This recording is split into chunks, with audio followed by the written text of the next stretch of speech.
Season 3 की शुरुआत होती है मार्क के इंटेंस ट्रेनिंग से। अब मार्क पहले से भी ज्यादा हार्ड ट्रेन कर रहा है क्योंकि उसे पता है कि अगर फ्यूचर में विल्ट्रामाइट्स अर्थ पर अटैक करते हैं तो उसे उनका सामना करना पड़ेगा। सीसल और जीडीए के साथ मिलकर मार्क अपनी लिमिट्स पुश करता है। कभी वो मून तक लैब्स लगाता है, कभी आइसबर्ग्स डेडलिफ्ट करता है। इवेंचुअली सिचुएशन यहाँ तक पहुंच जाती है कि अर्थ पर ऐसा कुछ बचा ही नहीं होता जिसे मार्क अपनी स्ट्रेंथ टेस्ट कर सके। एक पॉइंट पर लोग कहते हैं So that was the heaviest thing we could find for Mark to lift, and he just lifted it.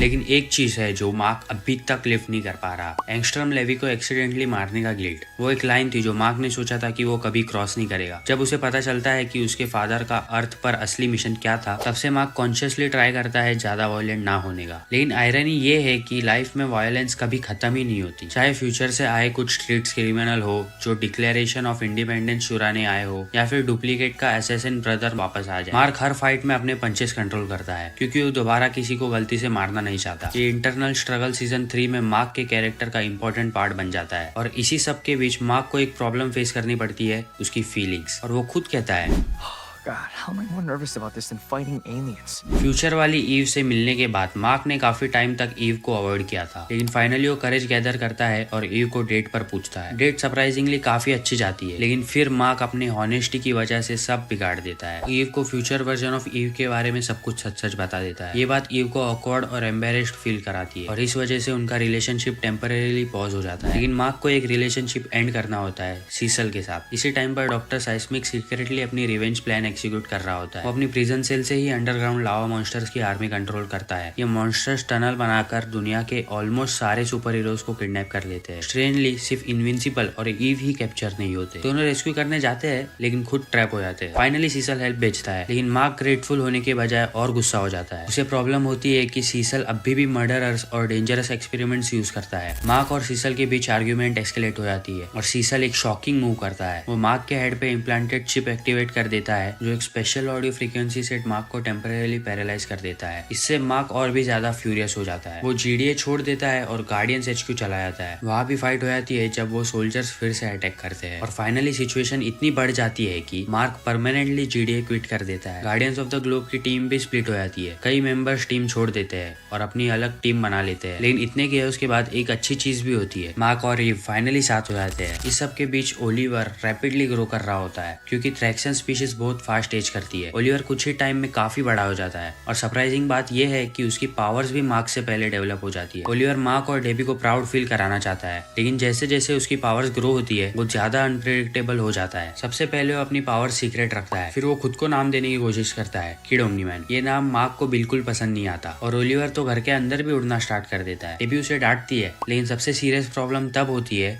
जब Oliver secretly crime fighting start कर देता है और सिचुएशन बिगड़ जाती है जब मार्क मोलेट्विन्स को रोकने जाता है जो एटमॉस्फेयर में EMP मिसाइल लॉन्च करने वाले होते हैं। मार्क मिसाइल रोकने चले जाता है, ओलिवर पीछे रुक जाता है और फिर वो मोलेट्विन्स को ब्रूटली मार देता है और बाद में ओलिवर एक्ट करता है जैसे ये एक्सीडेंट था। लेकिन रियलिटी ये है कि ओलिवर क्लियरली डेंजरस डायरेक्शन में जा रहा है। एपिसोड 4 में स्टोरी एक इंटरेस्टिंग ट्विस्ट लेती है। याद है वो फ्यूचर क्रिमिनल्स ड्रॉप पिक और फाइट मास्टर वो फ्यूचर से वापस आते हैं और मार्क और ईव के सेकंड डेट के समय मार्क को लिटरली किडनैप कर लेते हैं। मार्क को ले जाते हैं अपने फ्यूचर टाइमलाइन में। फ्यूचर अर्थ एक डिप्रेसिंग जगह बन चुका है। स्काई में थिक स्मॉग है और हर जगह पुलिस स्टेट रोबोट्स पेट्रोल कर रहे होते हैं। और अर्थ का रूलर कौन है? The immortal. सेंचुरीज पहले जब सिविलाइजेशन डिक्लाइन हो रही थी, मार्क और उसकी फैमिली अर्थ छोड़कर चले गए थे और अर्थ की रिस्पॉन्सिबिलिटी इमॉर्टल को दे दी थी। लेकिन सेंचुरीज के बाद इमॉर्टल मेंटली अनस्टेबल हो गया। उसने पर्पसली एक इविल डिक्टेटर बनने का प्लान बनाया, सिर्फ इसलिए ताकि मार्क वापस आए और उसको फाइनली मार दे। और एग्जैक्टली वही होता है। मार्क लिटरली उसका सर शोल्डर से अलग कर देता है। अब उसके माइंड में एक डार्क थॉट आता है, क्या फ्यूचर में वो सच में अर्थ छोड़कर चला जाएगा?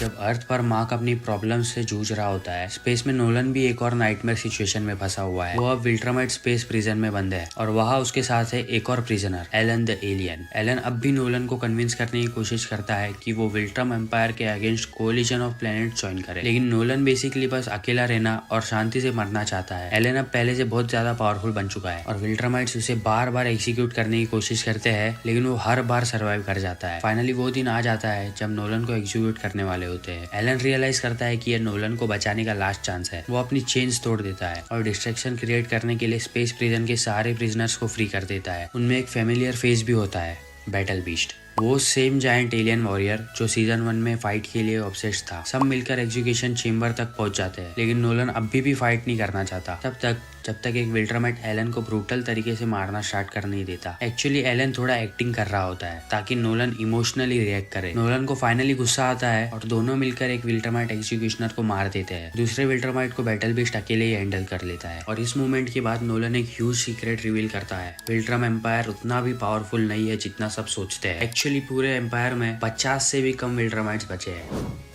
इनविंसिबल के फाइट्स का एक इंपॉर्टेंट कॉन्सिक्वेंस होता है कोलेटरल डैमेज। सिटीज डिस्ट्रॉय होती है, लोग मरते हैं और कभी कभी उन ट्रेजेडीज से न्यू विलन्स भी पैदा हो जाते हैं। एक ऐसा ही इंसान है स्कॉट डुवेल। ओमनीमैन और मार्क की शिकागो बैटल के पहले स्कॉट की लाइफ परफेक्ट थी। उसके पास फैमिली थी, उसके पास इलेक्ट्रिक बेस्ड पावर्स भी थी, लेकिन उस बैटल के केओस में उसकी सिस्टर मर जाती है और उसकी लाइफ कंप्लीटली ब्रेक हो जाती है। प्रेजेंट टाइम में स्कॉट जीडीए में जॉब करता है, लेकिन सीक्रेटली वो सुपर हीरोज स्पेशली इनविंसिबल से हेट करता है। अपने फ्री टाइम में वो अपने अपार्टमेंट में एक्सपेरिमेंट करके खुद को ट्रांसफॉर्म कर लेता है पावर प्लेक्स में। फाइनली वो मार्क को फाइट के लिए ट्रैप करता है। वो प्रिटेंड करता है कि उसने अपनी वाइफ और सन को किडनैप कर लिया है, लेकिन एक अनहोनी घटना हो जाती है। फाइट के केओस में पावर प्लेक्स की वाइफ और सन एक्सीडेंटली मर जाते हैं और स्कॉट कंप्लीटली ब्रोकन हो जाता है। उसे जेल भेज दिया जाता है। ये स्टोरी लाइन बेसिकली एक डार्क रिमाइंडर है, कभी कभी हीरोज भी अननोइंगली लोगों की लाइफ डिस्ट्रॉय कर देते हैं और उसका रिजल्ट होता है और ज्यादा पेन। और फिर एक शॉकिंग ट्विस्ट आता है, एंगस्ट्रॉम लेवी वापस आ जाता है। अच्छी खबर ये है कि मार्क ने उसे एक्चुअली मार नहीं दिया था और बुरी खबर भी यही है कि मार्क ने उसे एक्चुअली मार नहीं दिया था। एंगस्ट्रॉम बैरली सर्वाइव करता है और एक पोर्टल ओपन करके स्ट्रेंज डायमेंशन में पहुंच जाता है। ये डायमेंशन बिलोंग करता है टेक्नीशियंस नाम के क्रीपी साइबॉर्ग लाइक बीइंग्स को। वो एंगस्ट्रॉम को रिपेयर करते हैं और उसे हेल्प करते हैं एक डेंजरस प्लान एग्जीक्यूट करने में। एंगस्ट्रॉम डिफरेंट यूनिवर्सेस से evil versions of invincible recruit करता है और फिर शुरू होता है the invincible war. Angstrom dozens of evil marks को अर्थ पर अनलीश कर देता है। उसका मेन गोल है